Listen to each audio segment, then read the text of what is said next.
Bienvenue dans votre espace La Voix de l'Environnement. La Voix de l'Environnement reçoit pour la seconde fois face à Raoul le ministre des Forêts et de la Faune de la République du Cameroun, son Excellence Jules Dore-Ndongo. Monsieur le ministre, bonjour. Bonjour Raoul. Monsieur le ministre, nous sommes ici à Bujumbura pour le 11e conseil ordinaire des ministres de la Commission des Forêts d'Afrique centrale, la COMIFAC. Vous avez présidé pendant plus de 3 ans à la tête de cette institution en votre qualité de président en exercice de la Commission des Forêts d'Afrique centrale et vous venez de céder le témoin à votre collègue de la République du Burundi. La première question qui me vient, monsieur le ministre, quel état vous faites quand vous prenez la COMIFAC en tant que président en exercice? Tiens, merci Raoul pour cette question et pour cet entretien. C'est en juillet 2019 que le Cameroun est invité. On lui demande de prendre des mesures urgentes parce que après le Rwanda, c'est Sao Tomé qui devait assurer la présidence en exercice. Ce pays frère n'étant pas disponible, ça aurait dû être par ordre alphabétique le Burundi. À l'époque, l'Angola n'avait pas encore ratifié le traité. Ce pays frère qui vient finalement de prendre la présidence, à l'époque, il s'était rencontré également quelques difficultés. Et c'est comme ça que le Rwanda et même le secrétariat exécutif demandent au Cameroun de suppléer. Nous arrivons donc à la COMIFAC, ce n'était vraiment pas notre tour, mais il fallait sauver l'institution. Nous tenons donc cette 10e session du Conseil des ministres à Yaoundé, juillet 2019, au cours de laquelle je prends le témoin des maîtres du ministre rwandais, son Excellence M. Biruta, qui est aujourd'hui ministre des Affaires étrangères. J'arrive, je trouve effectivement que nous avons une situation assez difficile au plan interne à la COMIFAC, avec des problèmes, d'ailleurs certains n'ont pas été solutionnés. Il y a un déficit de ressources matérielles, financières et humaines. Il y a des dettes, mais il faut que l'organisation fonctionne. Donc, je prends le témoin. Nous tenons une importante réunion avec quelques orientations fortes. Et après cela, j'ai eu à dérouler une feuille de route. Et justement, monsieur le ministre, 3 ans après, vous cédez le témoin. Alors, quel le bilan que vous faites de votre présidence? Ce type de questions, il faut savoir qu'il est bon que ce soit les historiens, les journalistes, que d'autres vous répondent. Faire son bilan soi-même est assez malaisé. Pascal disait le moins est haïssable. Mais bon, puisqu'il faut quand même dire quelque chose. Qu'est-ce qui vous aurait marqué? 3 ans, quasiment 6 mois après, ce qui est d'ailleurs une durée inédite, beaucoup de choses, des aspects positifs, mais également négatifs. Je viens avec l'ambition de faire vraiment de la COMIFAC l'organisation de référence pour tout ce qui est harmonisation, coordination de la mise en œuvre des politiques forestières, environnementales, protection de la biodiversité dans notre sous-région. J'essaye également de remettre en confiance la COMIFAC avec ses autres partenaires et puis entre nous-mêmes membres, pays membres de la COMIFAC. J'ai aussi l'ambition de suivre de très près et de faire aboutir la promesse faite par la République du Cameroun de bâtir un siège. Nous attendons impatiemment également ce 3e sommet des chefs d'État. On a également lutté pour cela. Et il y a la grosse difficulté qui est le paiement des contributions égalitaires par les États membres. Et cette difficulté qui impacte au quotidien le fonctionnement de notre organisation. Mais alors, qu'est-ce qui m'aura frappé? C'est qu'après avoir mis en place une feuille de route où je devais mettre des mécanismes me permettant soit de rencontrer de très hautes personnalités des pays membres pour soumettre un certain nombre de problèmes, le Covid arrive. Le Covid arrive en 2019, en fin d'année, et il impacte la circulation des personnes et des biens, fermeture de frontières, gel de vols d'avions et autres, et une grosse crise économique qui s'installe et qui jusqu'à aujourd'hui affecte, n'est-ce pas, la croissance dans les pays d'Afrique centrale. Mais nous avons quand même essayé, parce que, un, l'aide de nos partenaires, de la coopération et du partenaire, n'est-ce pas, majeur de la COMIFAC, qui est le partenariat des forêts du bassin du Congo, le FFBC, avec l'importante facilitation allemande, qui nous a énormément aidés. Et puis également, je dois dire que sous notre demande, sous notre impulsion, les États ont commencé à s'intéresser à la question du paiement des contributions.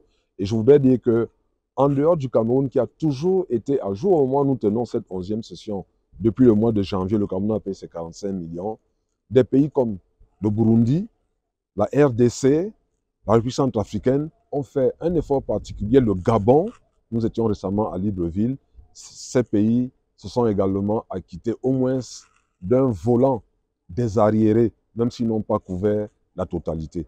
À cet égard, je dois dire que c'est une de mes plus grandes satisfactions parce que ces contributions et ces apurements d'arriérés ont quand même été d'un apport substantiel à la COMIFAC pour aider à son fonctionnement, c'est-à-dire payer les dettes internes, payer les dettes avec la société, la CNPS, donc la couverture sociale du personnel, et assumer quelques petites tâches. Oui, monsieur le ministre, sur le plan de la coopération, vous avez eu, notamment lors de votre mandat, à porter la COMIFAC auprès d'un certain nombre d'acteurs, de partenaires.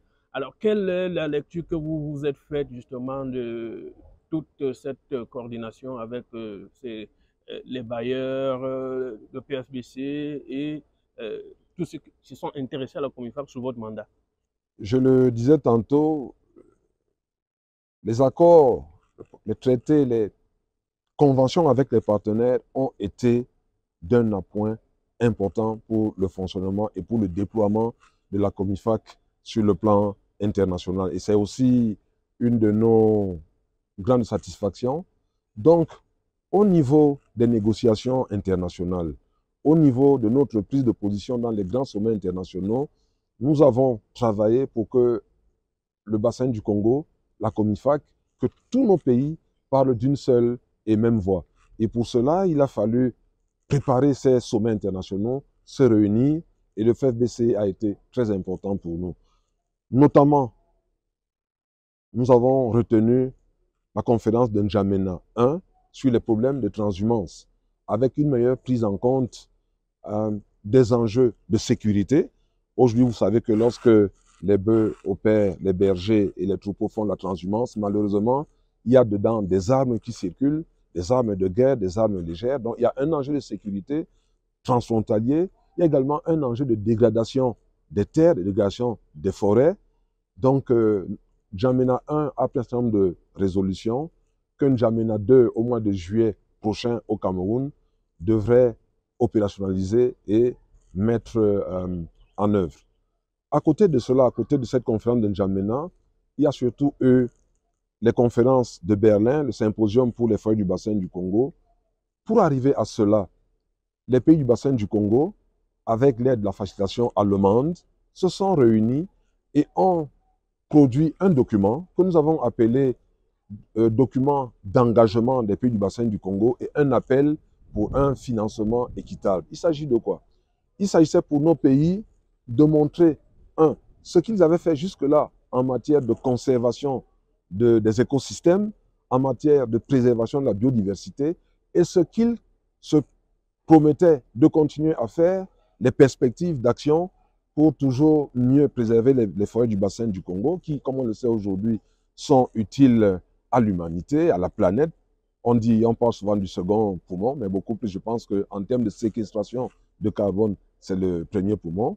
Donc, ce document, nous l'avons signé à Yaoundé, nous l'avons présenté à Berlin, et grâce à la facilitation, il a été soumis à divers bailleurs.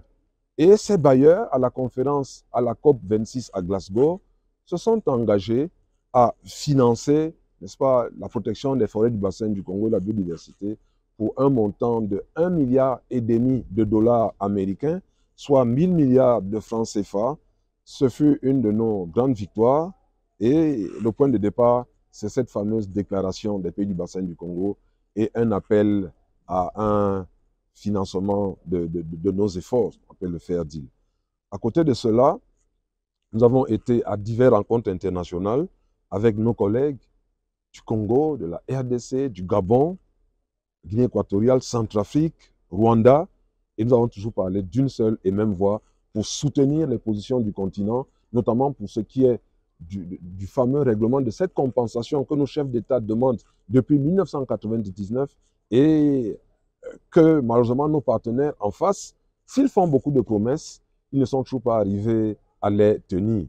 Et à cet égard, nous comprenons que nous devons porter notre destin nous-mêmes, prendre nos responsabilités, et ça passe d'abord par ce paiement des contributions égalitaires qui devrait donner plus de marge d'autonomie, plus de marge de manœuvre par rapport à nos partenaires, et donc engager nous-mêmes des actions qui nous permettent de jouer le rôle qui est le nôtre, mais en même temps, de veiller au développement économique de nos pays. Vous avez parlé dans votre propos antérieur de l'immeuble siège de la Comifac. Alors aujourd'hui, vous remettez la présidence en exercice à la République du Burundi. Alors où en sommes-nous avec cette promesse du chef de l'État du Cameroun? Le président de la République du Cameroun, son Excellence M. Paul Biya, avait effectivement pris l'engagement d'offrir un siège à l'organisation lorsqu'elle se mettait en place après le traité de Brazzaville, février 2005. Lorsque j'arrive, je trouve que nous sommes seulement dans le gros œuvre. Au moment où je vous parle, Raoul, je suis convaincu, hier dans mon discours, je parlais de fin d'année, mais je suis convaincu qu'avant la fin du mois d'octobre, nous aurons remis les clés à la Comifac. C'est un immeuble de 8 niveaux et qui aura coûté la rondelette somme de 9 milliards 300 millions de nos francs, situé au nouveau quartier administratif à Etoudi, à un jet de pierre de la présidence de la République. Nous sommes fiers de cela et je puis vous dire entre nous qu'il n'est pas impossible que certains responsables à Comifac regagnent même le siège avant le mois d'octobre, au stade où les travaux se trouvent. Grosse œuvre terminée, seconde œuvre terminée, et je pense qu'il y a un document qui circule entre nous pour que les pays financent quand même l'équipement.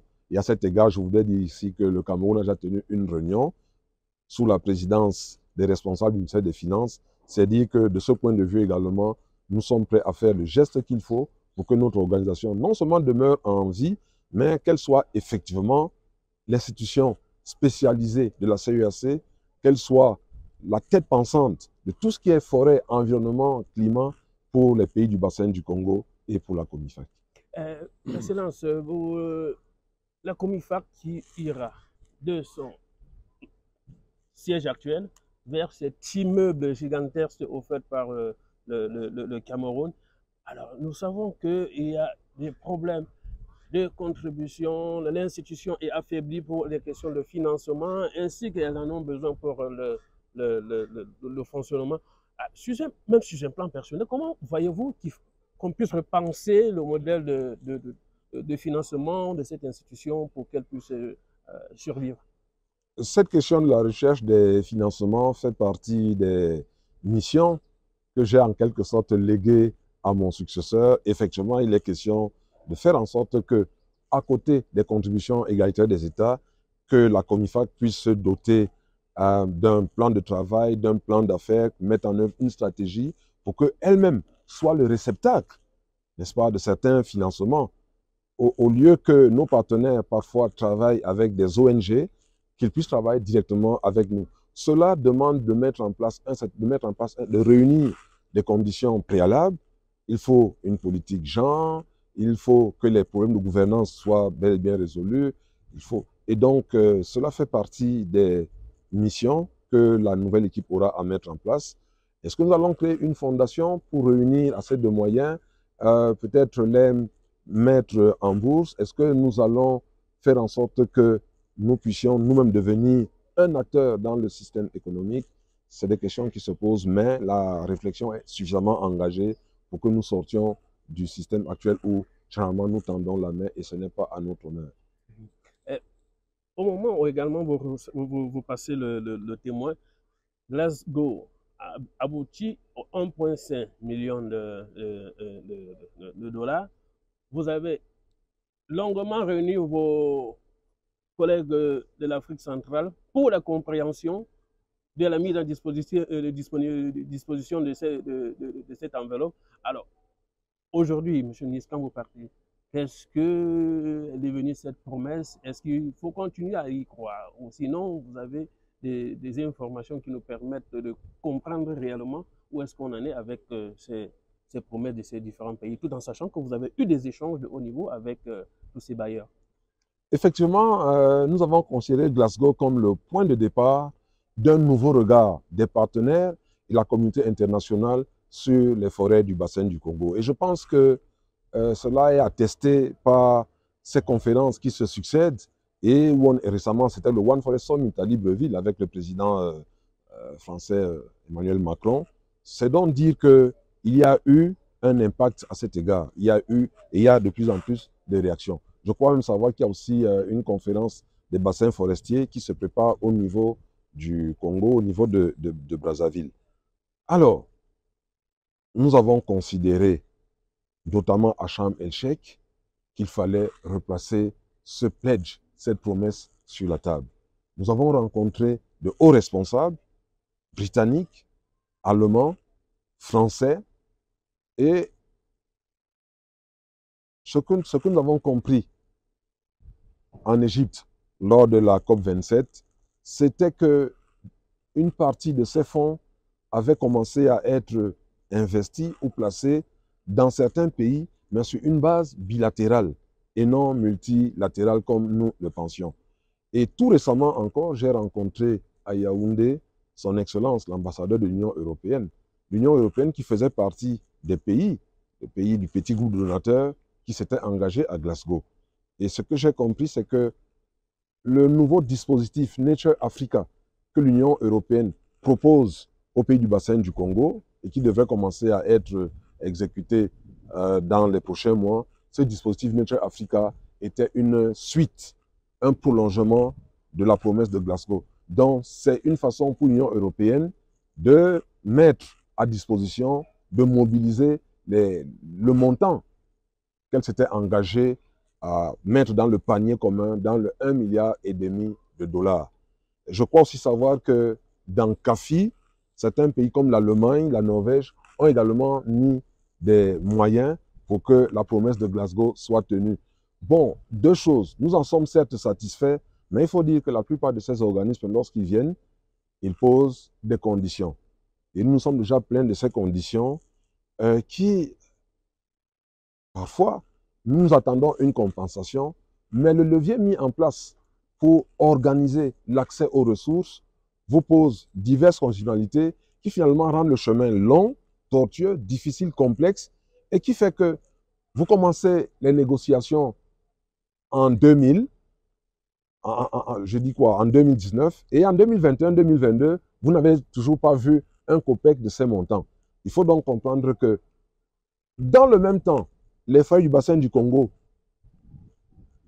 séquestrent le carbone, jouent leur rôle, protègent la planète, permettent à la planète de bien respirer.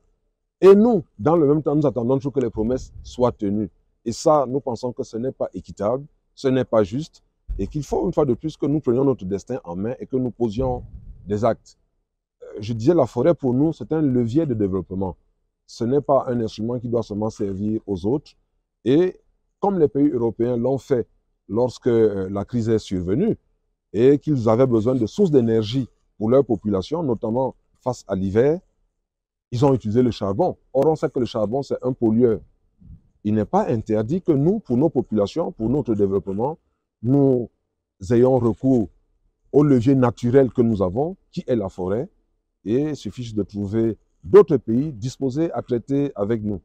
Mais je pense que le rôle que l'Afrique doit jouer dans le monde, à cet égard, nous avons commencé à le jouer, nous allons continuer, mais je pense qu'il faut davantage d'équité et que nous-mêmes nous engagions de façon résolue et unie dans des solutions communes, collectives, pour que nous cessions de tendre la main et que nous prenions nos responsabilités.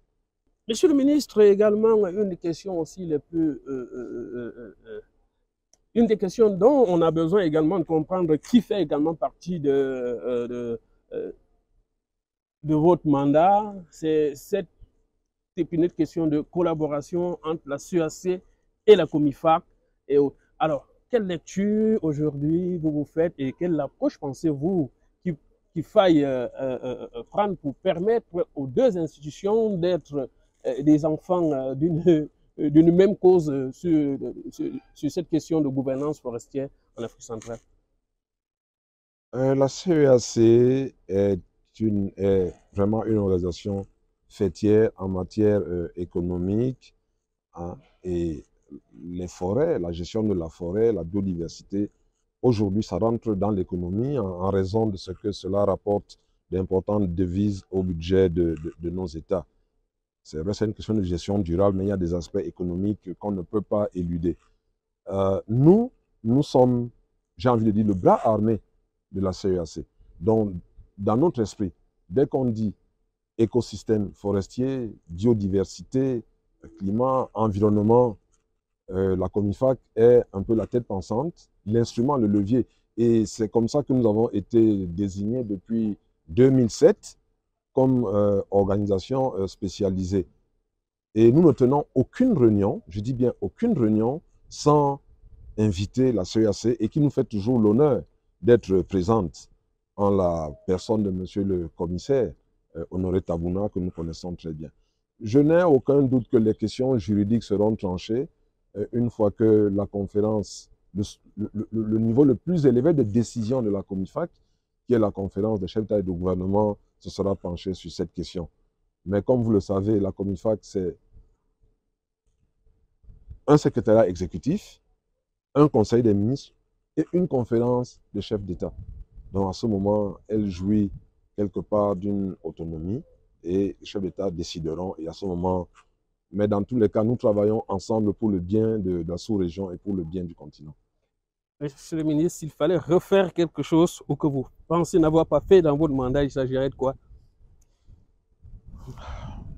Je pense qu'entre l'épistolaire, les lettres, les échanges de correspondance et un contact direct avec les décideurs, le Covid n'a pas permis, alors que la feuille de route était établie, que nous rencontrions les plus hauts responsables de nos États pour évoquer ensemble la question des contributions. Parce que c'est ce qui fait la force d'une organisation, c'est d'abord sa propre force, sa volonté d'agir, sa volonté de ne pas dépendre des autres pour poser des actes.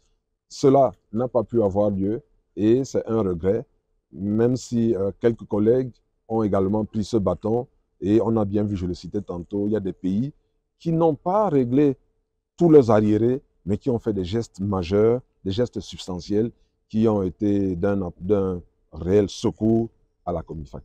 Vous avez parlé de vos collègues avec qui vous avez eu à cheminer pendant tout votre mandat. Alors, de façon globale, quel est votre sentiment dans cette collaboration?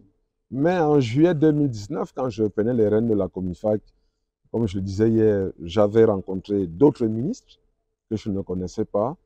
Hier, dans la salle, j'ai rencontré des amis avec qui nous avons cheminé 3 ans et demi durant.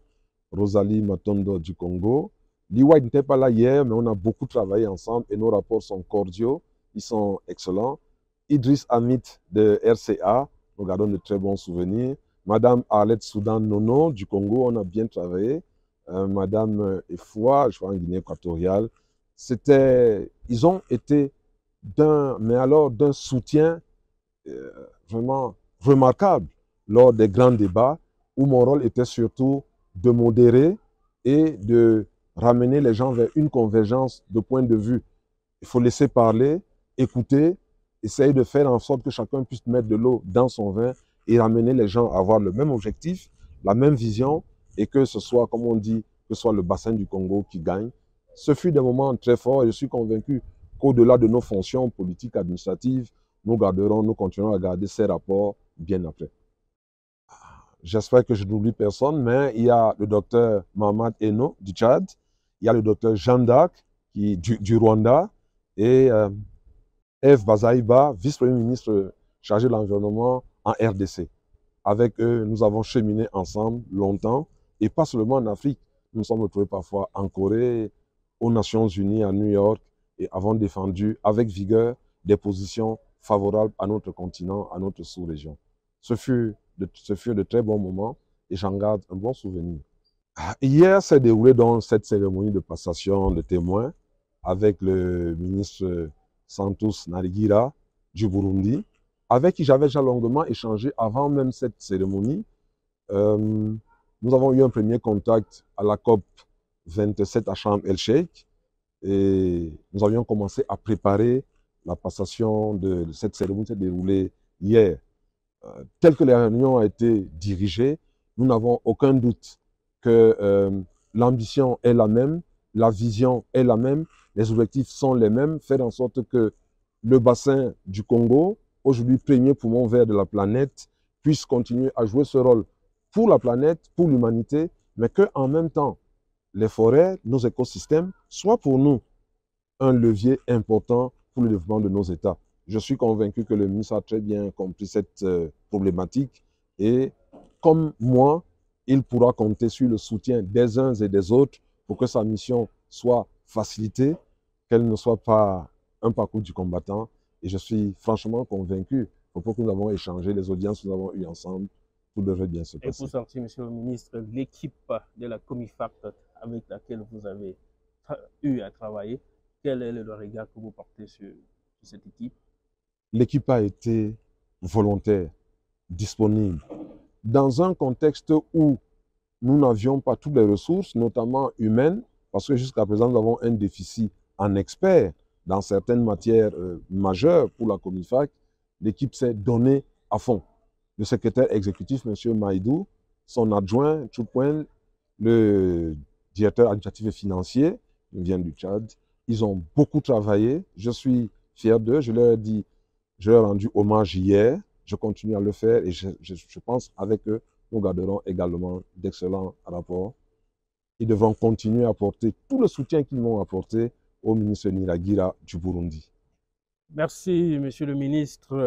Je rappelle, vous étiez face à Raoul dans l'espace La Voix de l'Environnement. Vous êtes le ministre des Forêts et de la Faune de la République du Cameroun, président en exercice sortant de la Commission des Forêts d'Afrique centrale. Je vous remercie.